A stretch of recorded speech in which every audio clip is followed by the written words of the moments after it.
जय गुरुदेव। एक बार फिर से आप सभी का मेरे चैनल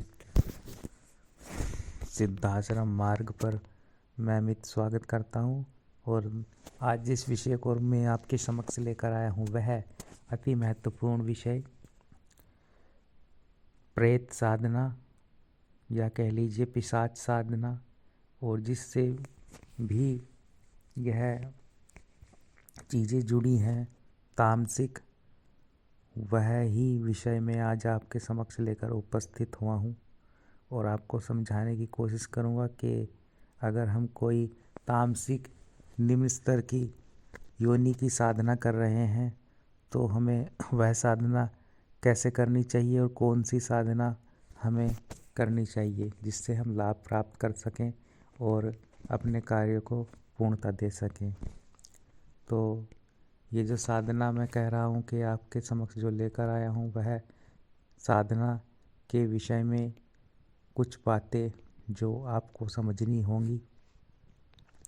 जैसे प्रेत साधना ही ले लीजिए आप, एक निम्न स्तर की छोटी साधना कह सकते हैं। लेकिन अगर ये मान लीजिए अगर आप छोटी कोई साधना कर रहे हैं तो उसमें जो है उसके साइड इफ़ेक्ट बड़ी साधना से कहीं अधिक सामने आ सकते हैं, क्योंकि जो एक निम्न स्तर का प्रेत होता है वह जो वचनों की क्रिया होती है, ठीक है, जैसे वह आप साधना करेंगे उसमें जो वह शक्ति होती है वह पूर्ण रूप से अपने वचनों में निभाती नहीं। एक तरह से अपने वचनों को वो कभी कभी वो वचनों को झूठा कर देती है, ये आपको भटका देती है। साधना काल में आप समझ ही नहीं पाते उस शक्ति को, और जब आप उससे सिद्ध कर भी लेते हैं किसी तरह से, जब वह कार्य लेते हैं कोई छोटी मान लीजिए निम्न स्तर का प्रेत है और आप उसे सिद्ध कर लेते हैं, तब वह जो है कार्य करने की उसकी क्षमता होती है वह तो तीव्र होती है। वह कार्य तो करता है शुरू शुरू में आपके, लेकिन बदले में जो उसकी डिमांड होती है आपसे, जो भोग होता है वह कहीं ना कहीं बढ़ता जाता है, बढ़ती जाती है, और कभी कभी आप पूरा नहीं कर पाते। तब जो है साइड इफ़ेक्ट देखने को मिलते हैं उस शक्ति द्वारा। तो जब आप कोई तामसिक साधना कर रहे हैं तो छोटी साधना ना करें, अगर आपको करनी ही है तो बड़ी साधना करें।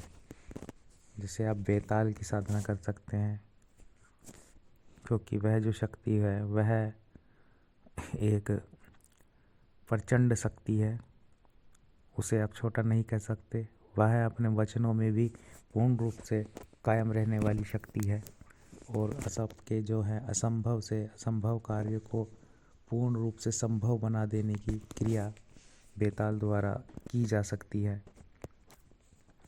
और इसके आपको अभी ये तो सुनने में आया हुआ कि अग्नि बेताल होता है, जल बेताल होता है, थल बेताल होता है, वायु बेताल, ये तो सब जानकारी देते हैं।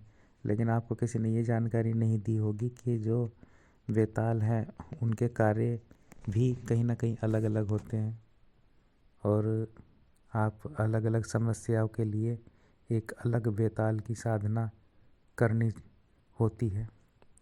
अब ऐसा नहीं है कि आप अग्नि बेताल का इस्तेमाल वशीकरण के रूप में भी करें। वशीकरण से रिलेटेड आपकी समस्या है तो आप उसमें अग्नि बेताल की साधना संपन्न करें तो वह वहाँ कार्य नहीं करेगी। अग्नि बेताल आप जब सिद्ध करें कि जब आपके शत्रु प्रबल हों और आप उन पर विजय प्राप्त करना चाहते हो या तंत्र बाधा को समाप्त करना चाहते हैं, तब आप अग्नि बेताल की साधना करें। वैसे ही वायु बेताल है, उसके कार्य अलग हैं, और वशीकरण के लिए आप जिस बेताल की साधना करेंगे वह बेताल अलग अलग क्रियाएं होती हैं, अलग साधनाएं होती हैं, पद्धति अलग अलग होती है। वशीकरण क्रिया के लिए अलग बेताल होते हैं और उनका मंत्र भी जो होगा वह अलग क्रिया होगी और अलग मंत्र होगा, लेकिन वह मंत्र और क्रिया बहुत ही तीक्ष्ण होगी। तब आपको समझना है, ठीक है, कौन सी साधना करनी है। तो आप कहने का मतलब ये है कि जब आप कोई साधना करें तो तामसिक प्रवृत्ति में प्रेत योनि से जो रिलेटेड जो साधनाएं आप करेंगे अपने कार्य की पूर्ति हेतु, तब ज़्यादा निम्न साधना स्तर की साधना आप ना करें तो बेहतर होगा। इनमें आप इनमें आप एक ब्रह्म पिशाच और बेताल की साधना कर सकते हैं, कलवा वीर की साधना कर सकते हैं और नरसिंह की साधना कर सकते हैं। तो जो उच्च कोटि की जो साधनाएं हैं वह आप संपन्न करें। छोटी स्तर की प्रेत योनि की निम्न स्तर की साधनाएं ना करें, जिसमें आपको फ़ायदे से ज़्यादा हानि हो सकती है और नुकसान का सामना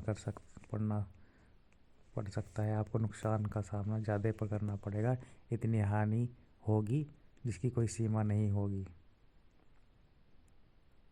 तो समझे होंगे आप मेरी बात को।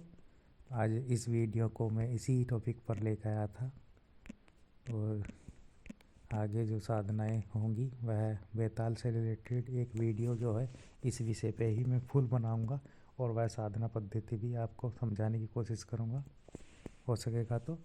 तब तक के लिए जय गुरुदेव।